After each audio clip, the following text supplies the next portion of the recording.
Hindi yun. Teka. Paano yun? Teka.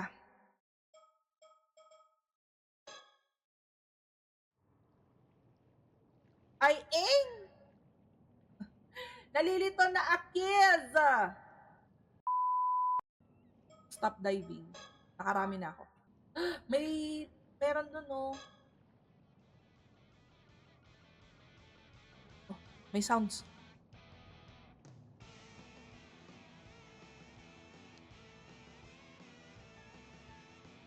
By the way, it's a mockingbird number 8. Tit for tat. He's a long-tailed.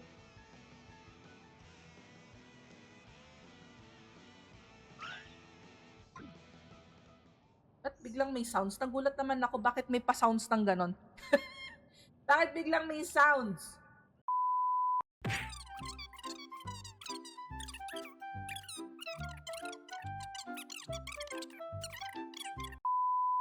Ah, may ganito?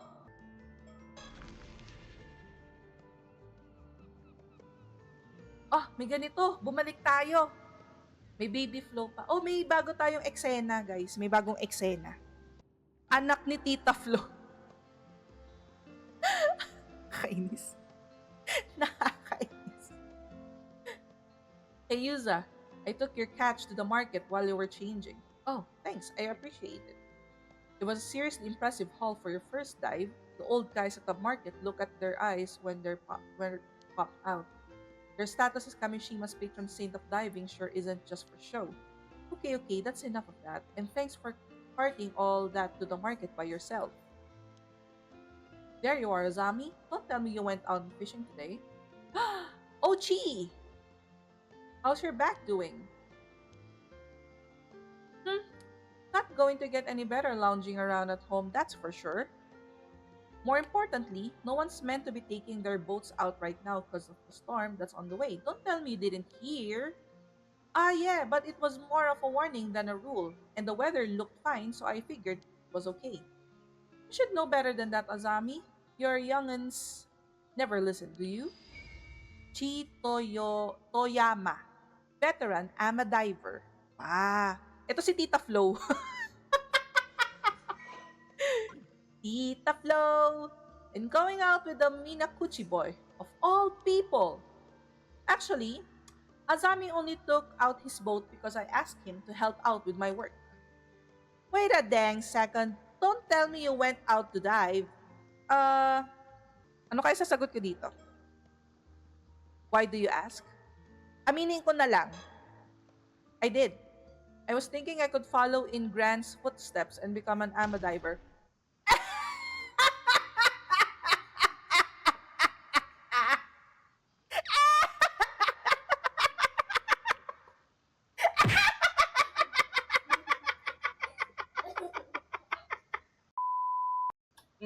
Okay na, Mori.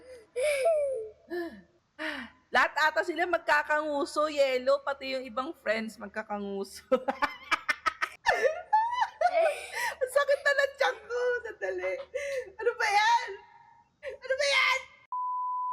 Yus as a member of the association, same as everyone else. As long as he follows the rules, it should be fine, right? Sure, it's rare for guys to become ama divers, but it's not like it's forbidden or anything. Ain't that ain't what I'm talking about? Kinuha niya na lahat. Ayun na naman siya!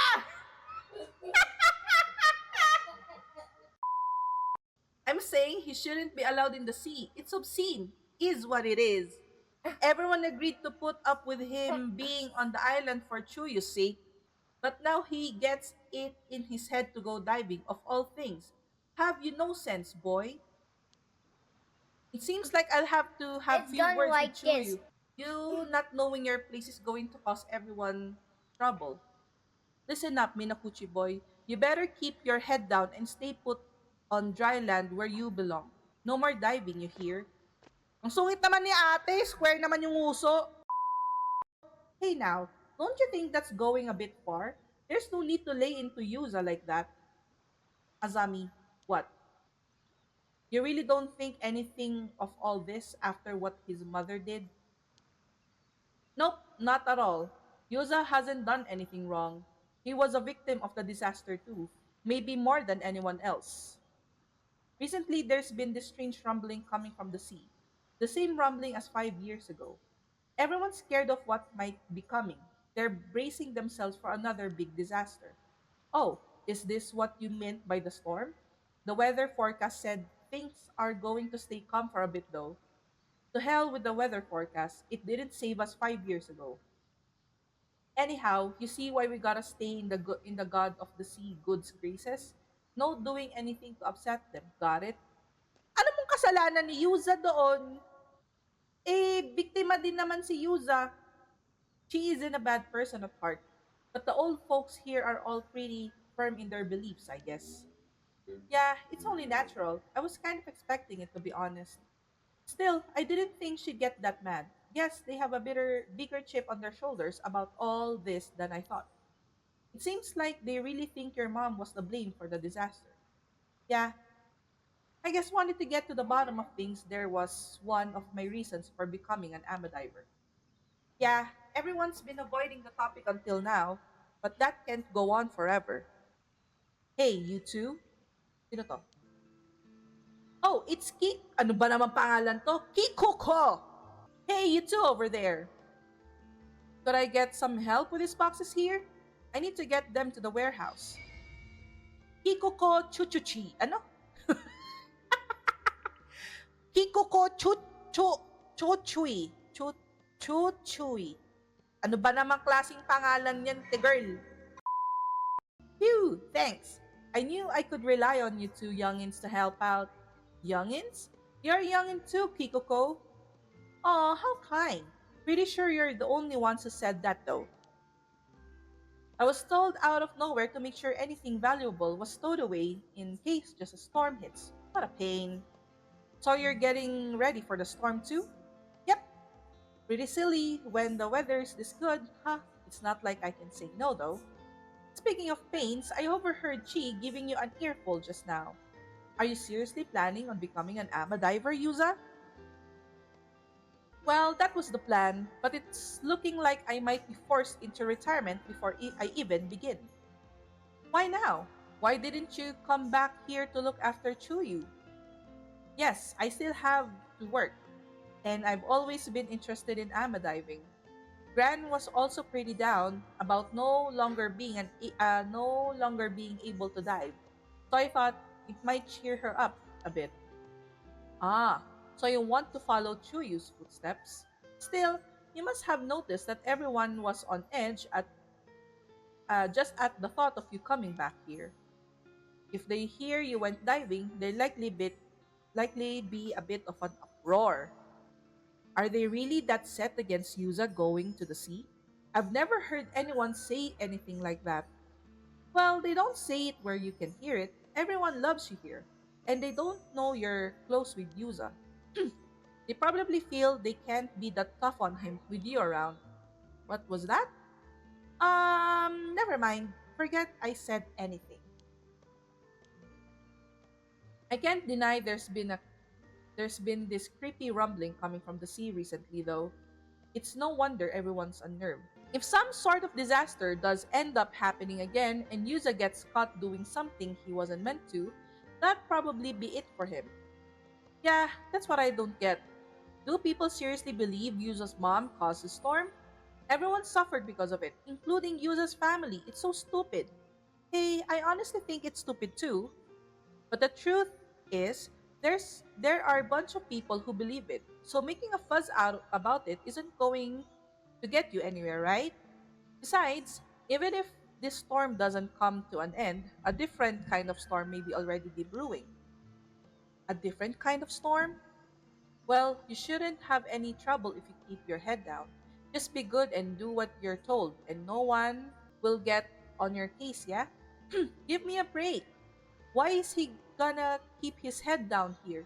He was born and raised on Kamishima, just like everyone else. Ah, so parang may konting parang discrimination against him. Getting mad at me won't change anything. It upsets you that much, why don't you leave? Leaving a place like this behind might be for the best, don't you think? Maybe, but I can't just ask my grand to move somewhere else at her age. Then you just have to put up with it. If you want to blame anyone, blame your mom. Bakit na naman yung nanay niya? Did his mom even do anything 5 years ago? No one wants to tell us anything. No idea. I only came back here after the disaster, so I don't know what happened at the time. Mr. Wakamura always seems like he knows more than he lets on, though. Now that I think about it, why don't you just ask Chuyu what she knows? Chuyu? I've already asked Gran about it countless times. She says she doesn't know anything. And you don't think that's a bit suspicious? If anyone knows anything, it'll be her, right? Hmm, you might be right. She's pretty hard to read. I wouldn't be able to tell if she was hiding something anyway. Anyway, I do feel bad for you. But you just gotta grin and bear it for everyone's sake, eh? Parang ang daya naman nun for Yuza. Thanks for the help, you two. Try to stay out of trouble, okay? Kikuko really seemed like she didn't know anything, huh? But folks are way more on the edge than I thought.